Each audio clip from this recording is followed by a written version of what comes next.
இந்த வாழைப்பூ வடைனாலே எங்கள் வீட்டில் ஸ்பெஷலான ஸ்நாக்ஸ் தான். இந்த சில்லுன்னு இருக்கிற கிளைமேட்டுக்கு நல்லா சுட சுடன்னு மொறுன்னு வாழைப்பூ வடை நான் சொல்லித்தர மாதிரி செஞ்சு சாப்பிட்டு பாருங்கள். டேஸ்ட்டு வேறு லெவலில் இருக்கும். அதுக்கு முன்னாடி என்னோட சேனல் லக்ஷா வீட்டு சமையலை சப்ஸ்கிரைப் பண்ணிக்கோங்க. வாங்க நம்ம வீடியோக்குள்ளே போயிடலாம்.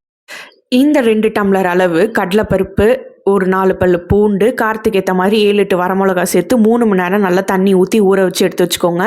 இப்போது இந்த வாழைப்பூவை அரிஞ்சு எடுத்துடலாம். இந்த ஒரு பூலையும் இந்த காம்பையும் இந்த கண்ணாடி இதழையும் பிச்சு எரிஞ்சிருங்க.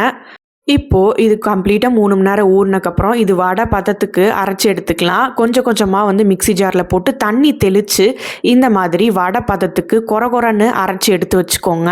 தண்ணி நம்ம ரொம்ப சேர்த்துடக்கூடாது. தண்ணி தெளித்து கொஞ்சம் கொஞ்சமாக பொறுமையாக கொரன்னு அரைச்சி எடுத்து வச்சுக்கணும். இப்போது இந்த வடைக்கு தேவையான மசாலா ஐட்டம் நம்ம ஒவ்வொன்றா சேர்த்துடலாம். இப்போ பார்த்தீங்கன்னா ஒரு பெரிய சைஸ் வெங்காயம் குட்டி குட்டியாக கட் பண்ணி சேர்த்துக்கோங்க. பச்சை மிளகா, இஞ்சி எல்லாம் குட்டி குட்டியாக கட் பண்ணி சேர்த்துக்கோங்க. அப்புறம் வாழைப்பூ அரிஞ்சதை சேர்த்துக்கோங்க. ஒரு கொத்து கருவேப்பிலை, கொத்தமல்லி குட்டி குட்டியாக நறுக்கி சேர்த்துக்கோங்க. தேவையான அளவு உப்பு, ஒரு பெரிய டீஸ்பூன் பெருங்காயம் சேர்த்து நல்லா பிசைஞ்சு எடுத்து வச்சுக்கலாம்.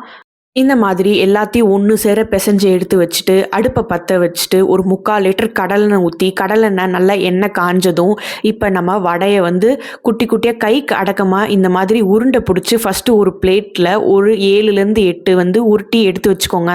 அப்போ தான் ரெடியாக போடுறதுக்கு ஈஸியாக இருக்கும். வடை போடுறதுக்கு முன்னாடி கையை நினச்சிட்டு இந்த மாதிரி உள்ளங்கையில் அந்த உருண்டையை வச்சு அழகாக ஜென்டிலாக இந்த மாதிரி ப்ரெஸ் பண்ணி குட்டி குட்டியாக பொறுமையாக எண்ணெயில் போட்டு பொரிச்சு எடுத்தோன்னா சூப்பராக மொறு வாழைப்பூ வடை ஈஸியாக வந்துடும். மறுபடியும் சொல்கிறேன், உருட்டி வச்சுருந்ததை உள்ளங்கையில் வச்சு ஜென்டிலாக ப்ரெஸ் பண்ணி எண்ணெயில் போட்டு எடுத்தால் சூப்பரான வாழைப்பூ வடை மொறுன்னு கிடைக்கும். நான் சொல்லித்தர மாதிரி இந்த மெத்தட்லேயே செஞ்சு பாருங்கள். டேஸ்ட்டும் அவ்வளோ சூப்பராக இருக்கும், உடையாமையும் வரும்.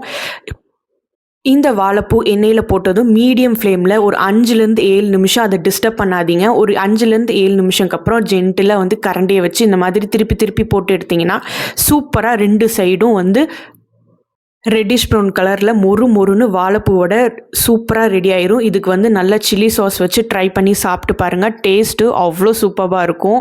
இந்த வீடியோ பிடிச்சிருந்துச்சுன்னா என்னோட சேனல் லக்ஷா வீட்டு சமையலை சப்ஸ்கிரைப் பண்ணிக்கோங்க. மறக்காமல் லைக் பண்ணி ஷேர் பண்ணி எப்படி இருக்குன்றதை கமெண்ட்ஸில் சொல்லுங்கள். தேங்க்யூ.